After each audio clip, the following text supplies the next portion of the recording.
Hello दोस्तों, स्वागत है सभी का आपका अपने चैनल बेसिक नॉलेज में। तो कैसे हैं आप लोग? आशा करते हैं मस्त है, स्वस्थ है और पढ़ाई बहुत ही जबरदस्त कर रहे हैं। जी हाँ दोस्तों, हिंदी को फोड़ने के बाद अब बारी है मैथ का। जी हाँ दोस्तों, मैथ को फोड़ना है 25 तारीख को, तो अभी से बिल्कुल कमर कस के जुट जाइए।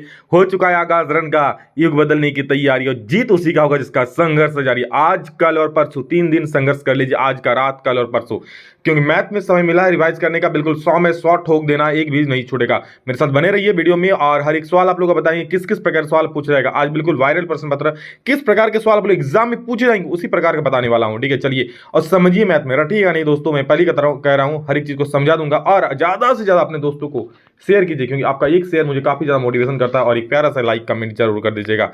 चलिए दोस्तों, इस वीडियो को शुरू करते हैं, देखते हैं किस किस टाइप का सवाल है। आप हिंदी वाले हो, इंग्लिश वाले हो, सभी का यहाँ पर इस वीडियो में हिंदी इंग्लिश दोनों में क्वेश्चन है। चलो देखते हैं। तो दोस्तों, जो मैं आप लोग बताने वाला हूं इसी टाइप के सवाल आप लोग एग्जाम में पूछे जाएंगे। देखो, जैसे पहला है, निम्नलिखित में कौन 140 का अभाज्य गुणनखंड है, मतलब प्राइम फैक्टराइजेशन ऑफ 140। बिल्कुल आसान है, ये एक सवाल इससे रहेगा ही रहेगा। 140 जो भी रहेगा इस प्रकार से लिख देना। लघुत्तम लेते हो ना भाई, उसी प्रकार से करना है। कितना बार रहेगा? पहले 2 से जाएगा, 2 7 14, 0 का 0। फिर 2 से जाएगा सर, 2 कितना बार में? 2 3 6, 1 बच गया ना, 2 3 6, 7 में 1 बचा, तो यहाँ 1 मानिए 10 हो जाए, 2 5 10, और किससे देंगे? 5 से, 5 7 35। बस हो गया, काम खत्म। क्या हुआ देखो, 2 गुना 2 गुना 5 गुना 7, तो 2 गुना 2 गुना 5 गुना 7 जहां पर है उसको लिख देंगे। क्या है? 140 बराबर क्या है दोस्तों? 140 बराबर आया क्या? 2 गुना 2 गुना 5 गुना 7। कहीं भी आंसर सर कहीं नहीं दिख रहा है। अरे भैया दिखेगा, 2 को 2 मतलब 2 का स्क्वायर है, गुने 5 गुने 7। अब दिख रहा है देखो तो। जी हाँ सर, ऑप्शन नंबर ए। बिल्कुल, स्क्वायर मतलब ही 2 को 2 है ना, तो बिल्कुल वही हो गया। नेक्स्ट क्वेश्चन है, y equal P x graph दिया है, बहुपद पी एक्स के शून्यों की संख्या। इंग्लिश वाले दोस्तों क्वेश्चन को पढ़ लीजिएगा। The graph of P x दिया हुआ है, आपको पी एक्स का जीरोस निकालना है। तो देखो, इस प्रकार के सवाल एक नंबर का एक फिक्स है, बस खाली देखना है ग्राफ एक्स अक्ष को कितना बार काट रहा है, कहाँ कहाँ काट रहा है। तो सर यहाँ पर एक बार काट रहा है और यहाँ पर एक बार काट रहा है ना, बस 2 ही बार, एक्स अक्ष को 2 ही बार काट रहा है ना ये ग्राफ, तो इसका शून्यक हो जाएगा 2। बस कंप्लीट, इतना कर दिया, नंबर मिल गया। बहुत आसान है, तो मैं कह रहा हूं ना, ऑब्जेक्टिव में 40 फोड़ दोगे आप लोग। बस मेरे साथ वीडियो में बने रहो, जितना वीडियो आप लोग कर रहा हूं उसको देखो, हर एक तरह का कॉन्सेप्ट, हर एक चीज क्लियर कर दूंगा, मैं वादा करता हूं आप सभी से। बहुपद एक्स स्क्वायर माइनस 3 के शून्यक क्या होगा? तो एक्स स्क्वायर माइनस 3 का शून्यक निकालने बोला, तो जब भी शून्यक निकालने बोलेगा तो मैं लिख दूंगा क्या लिख दूंगा? एक्स स्क्वायर माइनस 3 बराबर 0। क्योंकि शून्यक निकालने बोला है तो इतना बराबर 0 लिखेंगे। अब क्या करेंगे, ये तो एक्स स्क्वायर है। अच्छा सर, 3 किसका स्क्वायर तो बोल सकते हो? सर 3 तो किसी का स्क्वायर नहीं होता है। होता है भाई, √3 का स्क्वायर करो, कितना होता है? जी सर, अच्छा बोले, तो √3 का स्क्वायर 3 होता है। क्यों? कि √3 का स्क्वायर √3 इंटू √3 हो जाएगा, यानी √3 इंटू √3 3 हो जाएगा ना। √3 इंटू √3 √9 होता है, 9 का वैल्यू 3 ही होता है ना, √9 का वैल्यू बराबर होगा 4। अब इसको तोड़ दो, a का स्क्वायर माइनस b का स्क्वायर का फॉर्मूला है, क्या होता है? a माइनस b, b की जगह पे √3 और a प्लस b b की जगह पे √3। समझ रहे? बस इतना बराबर 0। तो एक बार इसको 0 पुट करो, एक बार इसको 0 पुट करो, आ जाएगा आंसर। चलो x माइनस √3 को 0 पुट करते हैं, x माइनस √3 बराबर में 0, तो x बराबर हो गया √3। और एक बार x प्लस √3 को भी ले लो, x प्लस √3 बराबर 0, तो x बराबर क्या हो जाएगा? माइनस √3, यानी √3 और माइनस √3 आप लोग का दो का आंसर हो जाएगा। कहीं पर है देखो √3 और माइनस √3? जी हाँ सर, ऑप्शन नंबर सी ताक रहा है, तो मार दो गोली।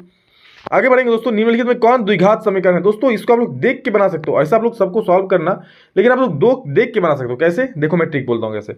इसको आप तोड़ोगे दोस्तों, तो x का a माइनस बी का होल स्क्वायर तोड़ोगे, ठीक है, तो एक्स स्क्वायर तो आएगा ना। जी हाँ सर, एक्स स्क्वायर तो आएगा। इधर कहीं भी एक्स स्क्वायर आएगा क्या? नहीं आएगा, मतलब एक्स स्क्वायर नहीं कटने वाला है। मतलब मेरे कहने का अर्थ है कि एक्स स्क्वायर रह ही जाएगा इसमें, और एक्स स्क्वायर रह गया तो हो गया द्विघात समीकरण। तो यही वाला आपका द्विघात समीकरण हो जाएगा। इसको देखो, इसको जब गुना करोगे तो एक्स स्क्वायर इधर आएगा, ठीक है, और इसको जब गुना करो तो भी इधर भी एक्स स्क्वायर आएगा। क्यों आएगा? एक्स को एक्स से गुना करो तो एक्स स्क्वायर होगा, यहाँ पे एक्स को एक्स से गुना करो एक्स स्क्वायर होगा, तो इधर भी एक्स स्क्वायर, इधर भी एक्स स्क्वायर कट जाएगा। इसको जब सॉल्व करोगे, मैं उसका बात कर रहा हूँ, अभी नहीं। सॉल्व करोगे तो एक्स स्क्वायर दोनों तरफ होगा, इधर भी एक्स स्क्वायर आएगा बराबर को, उधर भी एक्स स्क्वायर आएगा और बहुत तरह संख्या आएगा, तो दोनों तरफ एक्स स्क्वायर सेम है तो कट जाएगा ना। उसी पर इसको भी सॉल्व करोगे तो भी एक्स स्क्वायर कट जाएगा, और ये तो होगा ही नहीं। तो ऑप्शन नंबर ए बिल्कुल सही जवाब है। ठीक है, सब सॉल्व कर लेना, अगर नहीं ज़्यादा दिक्कत हो रहा है तो। और सब देख के भी बना सकते हो, समय बचा सकते हो। अगला सवाल, और इस चैप्टर से उसको अच्छा खासा सवाल पूछा जाएगा, और इस चैप्टर में एक डेडिकेटेड आप लोग को ऑब्जेक्टिव के लिए वीडियो बना दिया, उसको देख लेना। और इसी चैप्टर से आप लोग एक 5 नंबर का बहुत ही शानदार सा सवाल आएगा, उसको जरूर देखना। तो देखो, X square plus B X plus C के दो भिन्न वास्तविक मूल होंगे यदि। कब?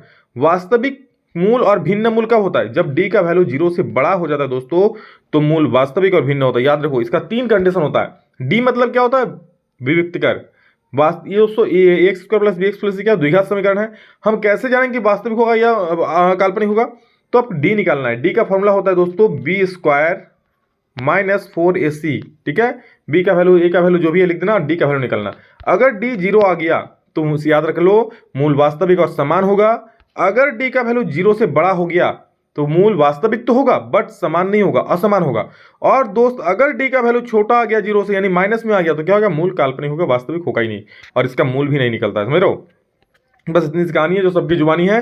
तो दो भिन्न वास्तविक मूल होंगे, अलग अलग वास्तविक मूल का होता है। जब डी का वैल्यू 0 से बड़ा हो जाता है तो डी का फॉर्मूला क्या होता है, बी स्क्वायर माइनस 4ac होता है, और ये 0 से बड़ा हो गया, यानी कि ये आप लोग का वास्तविक मूल होगा। समझ गए मेरी बात को, आगे बढ़ेंगे। और ये दोस्तों आप लोग इंग्लिश में लिखा हुआ है, आप लोग देख लेना, कोई दिक्कत नहीं है। समांतर श्रेणी दिया हुआ है, का सार्वंतर निकालना है, the common difference of the इसका निकालना है, ठीक है। तो कैसे निकालेंगे सार्वंतर, बस दूसरा पद में पहला पद को माइनस कर दो। डी बराबर क्या हो जाएगा, a2 माइनस a1, a2 में कितना है 10 है, डी बराबर a2 मतलब 10 माइनस 4 कर दो, 6 आ जाएगा, ऑप्शन नंबर बी सही होगा। 16 में 10 माइनस करो तो भी 6 आएगा, सारा समान होगा। समझ रहे हो, यदि समांतर श्रेणी का प्रथम पद a बराबर 10 और सार्वंतर d हो तो तीसरा पद क्या हो। इतना आसान सवाल पूछता है, समझ लो, पिछली बार का क्वेश्चन आप लोग कराऊंगा तो देख लेना, ठीक है। पहला पद a और सार्वंतर d है तो क्या होगा, देखो तो तीसरा पद क्या हो, तीसरा पद यानी कि a3 निकालने का फॉर्मूला सिंपल से बताऊं, a प्लस कितना d करना दोस्त, a प्लस 2d करेंगे sir. a plus 2d, a का वैल्यू कितना है सर 10 है, प्लस 2 का 2, और d का वैल्यू कितना है दोस्त, तो d का वैल्यू 10 है। तो 10 प्लस 10, 2 2 से 20, 20 और 10 30 हो जाएगा। कहीं भी आंसर है 30, जी हाँ सर, मारो इसको। अब है 1026/64, ये जब भी आएगा तो एक मार देना, कोई दिक्कत वाली बात नहीं है। देखो कैसे करोगे, किसी को एक को चेंज करो, या तो ऊपर वाला को चेंज करो या फिर नीचे वाला को। चलो मैं ऊपर के ही चेंज करता हूँ, क्या लिखता हूँ, 26 डिग्री है ना, उसको मैं लिख सकता हूँ 90 में कितना घटाएं कि 24 आ जाएगा, 26 आ जाएगा। तो बोलोगे सर नीचे वाला घटा दो ना, 64, बिल्कुल 64 घटा दोगे तो बोलोगे 24 आ जाएगा, 26 आ जाएगा। अब बटा नीचे के जैसा वैसा लिखो, cot 64 डिग्री। अब क्या करेंगे, tan 90 माइनस थीटा का एक दोस्तों फॉर्मूला होता है, tan 90 में क्या होता है, cot थीटा। तो tan 90 माइनस 64, तो cot 64 हो जाएगा, cot 64 डिग्री, और बटा में है cot 64। समझ गए, कट जाएगा, बराबर में 1 हो जाएगा। कोई दिक्कत बिल्कुल नहीं, आगे बढ़ो। नेक्स्ट क्वेश्चन है sec 90 माइनस थीटा, बिल्कुल इस प्रकार का सवाल भी आएगा, इतना आसान। sec 90 माइनस थीटा क्या होता है, sec 90 माइनस थीटा क्या होता है, sec 90 माइनस थीटा होता है क्या, cosec थीटा। बहुत बढ़िया, चलो ठीक है। तो आप लोग ऑप्शन नंबर डी सही हो जाएगा, याद रखना, सारा फॉर्मूला याद रखना। sin 90 minus cos theta, cos 90 minus sin theta, tan 90 minus cot theta, cot 90 minus tan theta. उसी प्रकार sec 90 माइनस cosec थीटा, तो cosec 90 माइनस sec थीटा हो जाएगा। Sine square theta plus cos square theta मान क्या, simple सा formula पूछ दिया, और क्या चाहिए बोलो, तो एक नंबर का ही मिल जाएगा। Sine square theta plus cos square theta equal to 1 होता है, ये फॉर्मूला होता है। और यहीं से निकलता है sine square theta equal to 1 minus cos square theta, cos square theta equal 1 minus sine square theta, बस यहीं से निकलता है। एक चीज आपको याद रखना है, sine square theta plus cos square theta equal 1, ठीक है, और अलग अलग चीज का अलग अलग याद रखना है। तो देखो अगला सवाल क्या है, मूल बिंदु का निर्देशांक, काफी महत्वपूर्ण सवाल है। मूल बिंदु का निर्देशांक ये है दोस्तों, मूल बिंदु, तो इसका निर्देशांक दोस्तों हमेशा 0,0 में ही होता है, याद रखना। मूल बिंदु का निर्देशांक क्या होता है, 0,0। अगर पूछता एक्स अक्ष का समीकरण क्या होगा, तो लिखना एक्स अक्ष का समीकरण पूछेगा तो y बराबर 0 हो जाएगा, और y अक्ष का समीकरण पूछेगा तो x बराबर 0 हो जाएगा। ऐसा क्यों सर, क्योंकि एक्स अक्ष में y का कोई भी वैल्यू नहीं मिलता है, इसलिए y इक्वल टू 0। x का कभी ना कुछ मिल ही जाएगा इधर जाओगे तो, बट y यहाँ पर क्या होगा, यहाँ पर अगर y अक्ष का निर्देशांक पूछे तो x y 0,x, समझ गए, बस इतनी सी बात है। बिंदु इतना और इतना मिलाने वाले रेखाखंड का मध्य बिंदु, मध्य बिंदु का एक फॉर्मूला होता है दोस्तों, क्या होता है मध्य बिंदु फॉर्मूला, सुन लो, होता है फॉर्मूला, देख लो, x1 plus x2/2 y1 plus y2/2, ये फॉर्मूला होता है, ठीक, किसका, मध्य बिंदु का। तो बस आप लोग को वैल्यू बैठा दो, क्या है x1 y1 x2/2, तो x1 प्लस x2 तो -3 प्लस 7 बट्टे में हो जाएगा 4 सॉरी 4 बोल रहा है, बट्टे में हो जाएगा 2, y1 प्लस y2 तो 4 प्लस y2 कितना 8 बट्टा में 2, बराबर करोगे, ये 7 में 3 4 हो जाएगा बट्टा में 2, और ये 8 और 4 12 हो जाएगा बट्टा में 2, ठीक है, कोई दिक्कत, 2 4 2 दूनी 4 और 2 6 के 12, 2,6 आपका आंसर होगा, जो कि आपका इंतजार कर रहा है, इंतजार की इंतहा हो गई। चलो बहुत बढ़िया, आगे देखो। त्रिभुज ABC एवं त्रिभुज DF इस प्रकार है कि AB/D equal to BC/EF equal to AC/DF, ठीक है। और कौन A बराबर 40 डिग्री, B बराबर 80 डिग्री, तो कौन F की मान क्या होगा, क्या बोला देखो, A अगर क्या बोला, दोनों त्रिभुज है AB/D, दो त्रिभुज सुन लो पहले, ABC है, और इस प्रकार DEF है, समझ गए। अब देखो ये एफ ठीक से नहीं हुआ, ठीक है। चलो अब क्या बोल रहा है, देखो इसमें A B by D equal to B C by E F equal to A C by D F, बस यही लिखना है। मतलब क्या, समानुपाती है। तो समानुपाती जब दोस्तों है, ए बराबर कितना होगा 40, बी बराबर भी 40, और ए बराबर 40, बी बराबर 40, तो पी बराबर 40, ई बराबर 40। और क्या बोल रहा है आगे देखो, तो कौन एफ की मान ज्ञात करे। तो आप एफ की मान आराम से निकाल सकते हो। 80 ये है, 80 ये है 40, 80 और 40 120 होता है, तो ये हो जाएगा 60 डिग्री। तो ये 60 डिग्री हो गया था, अभी एफ की मान हुई कितना हो गया, 60 डिग्री हो गया। सिंपल सी बात है दोस्तों। हमारा अगला सवाल है कि समद्विबाहु समकोण त्रिभुज एबीसी का कोण बी समकोण है, यदि बीसी और 4 सेंटीमीटर तो एसी का मान क्या होगा। देखो एक समद्विबाहु समकोण त्रिभुज बनाओ सबसे पहले, बहुत आसान है। देखो 1 मिनट, ये समद्विबाहु हो गया, ये समद्विबाहु समकोण त्रिभुज हो गया, ठीक है, जिसका नाम है ए, क्या बोला, बी समकोण है ना, तो ये 90 डिग्री का बी हो गया और ये हो गया सी। समझ गए। यदि बीसी बराबर 4 सेंटीमीटर, बीसी कितना, ये वाला 4 दे दिया है, तो एसी का मान क्या होगा, इसका मान क्या होगा। ठीक है, क्या बोल रहा है, समद्विबाहु समकोण त्रिभुज, ये समकोण है और ये समद्विबाहु है, ये समद्विबाहु है, ठीक है। ये समद्विबाहु समकोण त्रिभुज, ये भुजा और ये भुजा क्या है, बराबर है। तो ये 4 ये भी कितना हो जाएगा, 4 ही होगा ना मेरे भाई। सुनो सुनो सुनो, एक समद्विबाहु समकोण त्रिभुज है, मतलब ये भुजा दो भुजा तो समद्विबाहु में बराबर होता है, मतलब ये जितना होगा उतना ये होगा। समझ गया ना। तो ये वाला 4 दे दिया है क्वेश्चन में, बीसी का वैल्यू 4 दे दिया है, तो एसी भी ए बी कितना हो जाएगा, 4 हो जाएगा। सिंपल सा बात है। वृत्त की सबसे बड़ी जीवा क्या होती है दोस्तों, तो वृत्त की सबसे बड़ी जीवा उसका व्यास होता है। आया बात समझ में, कैसे देखो कैसे, ये हो गया वृत्त, अरे भाई रुक, ये हो गया वृत्त।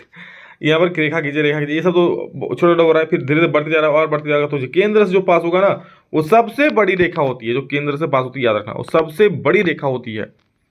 समझो, चलो बहुत बढ़िया।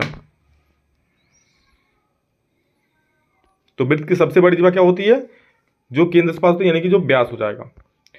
किसी वृत्त का व्यास 14 सेंटीमीटर, उसकी परिधि क्या होगी। सिंपल सा, व्यास बराबर 14 दिया है, तो आर बराबर निकाल लो d/2, यानी कि 7 सेंटीमीटर हो जाएगा। अब बोला है उसकी परिधि क्या होगी, तो परिधि निकालो 2πr, तो 2π का मान 22/7 इंटू आर का वैल्यू कितना हो गया, 7 आ गया ना, 7 से 7 कर देगा, 22 दूनी 44 हो जाएगा, ठीक है, और कोई दिक्कत नहीं है।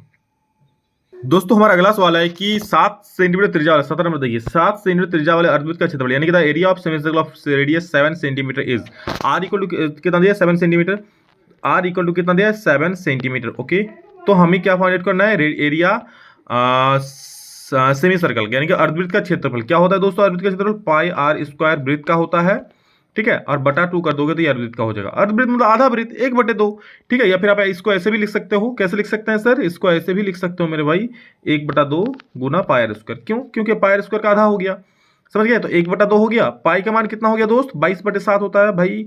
लिख दो आर का स्क्वायर, यानी किसका स्क्वायर, 7 का स्क्वायर। 7 का स्क्वायर मतलब सर 7 को 2 बार गुना कर देंगे ना, जी हाँ सर, 2 बार गुना करेंगे। तो चलो गुना करते हैं, आगे इसको नेक्स्ट पेज में लिखते हैं। चलो, तो क्या था, 1/2 इंटू 22/7 और इंटू 7 का स्क्वायर, यानी 7 गुने 7 हो जाएगा।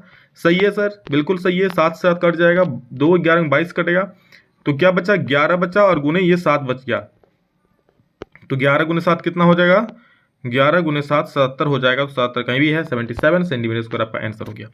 इतना ही आसान आएगा मेरे भाई, समझ रहे हो। यदि 7 सेंटीमीटर त्रिज्या वाले वृत्त के लघु वृत्तखंड का क्षेत्रफल 14 सेंटीमीटर स्क्वायर हो, तो दीर्घ वृत्तखंड का क्षेत्रफल क्या होगा। देखो 7 सेंटीमीटर त्रिज्या वाले वृत्त के लघु वृत्तखंड का बोल दिया 14 सेंटीमीटर, तो दीर्घ का क्या हो जाएगा। देखो वृत्तखंड होता क्या है, ये हो गया वृत्त, इसको ऐसा कर दे तो वृत्तखंड हो गया। कौन, ये छोटा वृत्तखंड लघु वृत्तखंड, और ये हो गया दीर्घ वृत्तखंड। समझ रहे हो ना, ये लघु वृत्तखंड और ये दीर्घ वृत्तखंड। अब क्या करना है मेरे भाई, दीर्घ वृत्तखंड का क्षेत्रफल निकालना है।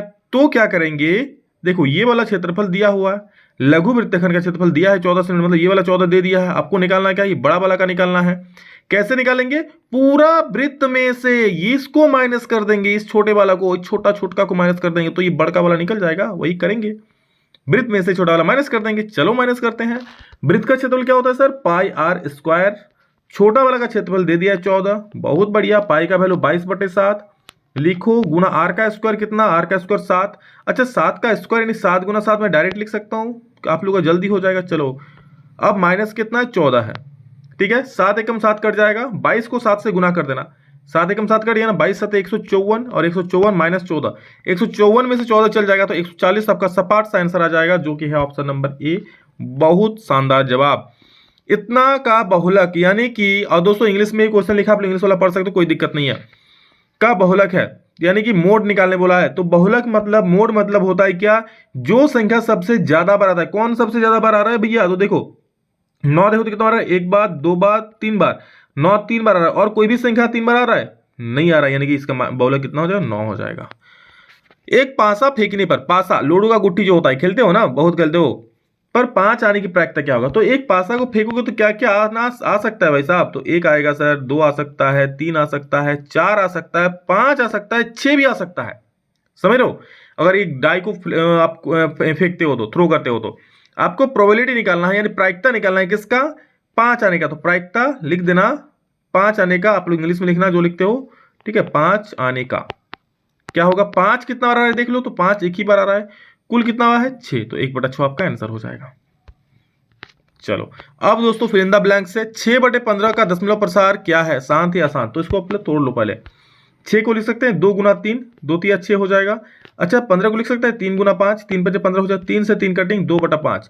देखो 2 और 5 के रूप में है, कोई भी संख्या, किसी संख्या का हर अंक जो है 2 के पावर में m इंटू 5 के पावर में n, मतलब 2 गुना m, 2 और 5 के रूप में होता है, तो क्या हो जाएगा, वो शांत होता है। समझ रहे हो, तो ये क्या 2 और 5 के रूप में है ना, देखो नीचे 5 है, तो ये शांत हो जाएगा, तो ये शांत हो जाएगा। ठीक है, इंग्लिश में क्वेश्चन लिखा हुआ है देख लीजिए। एक्स और वाई चरों वाला व्यापक रैखिक समीकरण का रूप होता है, यानी the general linear equation of variables X and Y is of the form, क्या बोल रहा है, क्या होता है एक रैखिक समीकरण, यानी कि लीनियर इक्वेशन का फॉर्मूला क्या होता है, ये होता है दोस्तों A X plus B Y plus C, इसमें कोई भी स्क्वायर व स्क्वायर नहीं होता है, तो ऑप्शन नंबर क्या, ये आ सकता है एग्जाम में, देख लो। बी स्क्वायर माइनस 4ac को द्विघात समीकरण इतना का क्या कहते हैं, क्या होता है मेरे भाई, ये विविक्तकर होता है, विविक्तकर। ठीक है, विविक्तकर यानी कि डी, विविक्तकर यानी कि डी का फॉर्मूला क्या होता है, बी स्क्वायर माइनस 4ac। समझ गए, आगे बढ़ो। साइन ए का व्युत्क्रम क्या होता है, साइन ए का व्युत्क्रम 1/sin ए हो जाएगा। सर 1/sin ए तो आंसर नहीं है, क्या होता है 1/sin ए का फॉर्मूला, सेक ए नहीं सॉरी कॉसेक ए होता है सर, कॉसेक ए, कहाँ है कॉसेक ए, मार दो, समझ गए। नेक्स्ट क्वेश्चन, बिंदु 2,5 की एक्स अक्ष से दूरी, बहुत अच्छा सवाल है, देखो आप, ये है एक्स अक्ष, ये है वाई अक्ष, 2 और 5 कहाँ पे होगा, देखो यहाँ पर मान लेते हैं 1 है, यहाँ पर मान लो 2 है, यहाँ पर मान लो 3 है, ठीक है, 2 और यहाँ पर मान लो 1 2 3 4 5 मान लो यहाँ पर है 2 और 5, एक्स में कहाँ पे 2, यहाँ पर 2, और वाई में कहाँ 5, यहाँ, तो इस तरह से मिला दो। मान लो ये बिंदु है 2,5, 2,5, ठीक है, ए रुकना, देखो सही है, तो क्या हो जाएगा, एक्स अक्ष से दूरी कितना होगा, एक्स अक्ष से दूरी कौन वाला होगा, ये वाला दूरी होगा। ये दूरी कितना है, देखो ये दूरी कितना है, ये दूरी कितना है, ये वाला दूरी कितना है, ये वाला, यहां से यहां तक का दूरी कितना है, यहां से यहां तक का दूरी, ये वाला दूरी कितना है, यहां से दूरी देख लो कितना है, 5 पे है, ये 5 है ना यहां से, तो 5 हो जाएगा इसका आंसर। समझ गए हो मेरे भाई, सभी वर्ग होते हैं, सभी वर्ग क्या होता है दोस्तों, तो सभी वर्ग समरूप होता है, याद रखना, सभी वर्ग जो होता है समरूप होता है, सभी समबाहु त्रिभुज जो होता है समरूप होता है, सभी वृत्त जो होता है ये भी समरूप होता है, तीनों चीज याद रखना, एग्जाम में आ सकता है। एक वृत्त की डैश स्पर्श रेखाएं हो सकती है, एक वृत्त की कितनी स्पर्श रेखाएं हो सकती है, 1 2 3 4 5 6 7 8 9 10 11 12 13 14 15 16 17 18 19 20 और क्या, अरे करते रहो ना, क्या दिक्कत है, मतलब अनंत हो जाएगा, समझ रहे हो, अनंत यानी कि अनंत हो जाएगा। आर्थ सेंटीमीटर त्रिज्या वाले वृत्त का क्षेत्रफल क्या होता है, कितना आसान सवाल, देखो वृत्त का क्षेत्रफल क्या होता है, पाई स्क्वायर, याद रख लो, बहुत सारे बच्चों को वृत्त का क्षेत्रफल याद नहीं रहता है, तो याद रख लो पाई स्क्वायर होता है। यदि 3, 4, 5, 17, 6 का माध्य बराबर 6 दिया, यानी कि इसका मीन दिया है कितना 6, तो एक्स का वैल्यू निकालना बोला। मीन कैसे निकालते हैं, सभी को जोड़ो और जितना संख्या उससे भाग दे दो, सुन लो ध्यान से, माध्य यानी कि मीन कैसे निकालते हैं, जितना संख्या सभी को जोड़ दो, ठीक है, और जितना संख्या मतलब संख्या का नंबर से भाग दे दो, तो सभी को जोड़ोगे तो क्या होगा, 3 + 4 + 5 + 17 + x, ये माध्य का फॉर्मूला होता है, सभी प्रेक्षणों का योग बटे प्रेक्षणों की कुल संख्या, कितना संख्या 1 2 3 4 5 कितना, और बराबर कितना है दोस्तों, माध्य कितना है 6 है, तभी तो आपको x का वैल्यू निकालना है। 4 3 7 7 5 12, 12 और 17 को दोस्तों जोड़ोगे तो आपका हो जाएगा कितना, 12 10 22 22 7 29, 29 और 5 को 6 से गुना कर दो, तो 6 × 5 = 30 हो जाएगा, यानी कि इधर हो जाएगा 30 और उधर जोड़ के आएगा 29, सॉरी इधर आ जाएगा 30, उधर आ जाएगा 29 + x, तो x का वैल्यू निकालना है, उधर जाएगा माइनस कर दो 29 को, तो x का वैल्यू क्या हो जाएगा 1 हो जाएगा, यानी कि देख लो यहाँ पे क्या हो जाएगा, ये आपका हो जाएगा ये 1। समझ रहे हो कितना शानदार है। देखो यदि ये एक निश्चित घटना हो तो इसकी प्रायिकता, दोस्तों निश्चित घटना की प्रायिकता होता है 1, याद रखना। अगर निश्चित घटना है तो प्रायिकता 1 होगा, अगर असंभव घटना है तो प्रायिकता क्या हो जाएगा 0, लेकिन यहाँ निश्चित घटना बोला इसलिए 1 हो जाएगा। समझ रहे हो असंभव मतलब जिसका कोई संभव ही नहीं है 0 हो जाएगा ना, वो घटना घटेगी ही नहीं। उसका दोस्तों ये 2 नंबर वाला है, ये भी मैं आप लोग कराऊंगा आगे। चलो इतना तक समझ आ गया। इसी प्रकार के इसी पैटर्न पर सवाल हो जाएगा आप लोग और ऑब्जेक्टिव आएगा, बस आप लोग चैनल पे बने रहो। जहां समझ में नहीं आएगा कमेंट कर देना, मैं आप उसको उसके लिए दूसरा वीडियो बना दूंगा। बट दोस्तों पढ़ना है और मैथ में 100 में से 100 फोड़ना है हर एक बच्चे को, ठीक है। चलो love you all, thank you all of you. इतना ही, जल्द मिलेंगे, तो जय हिंद, वंदे मातरम।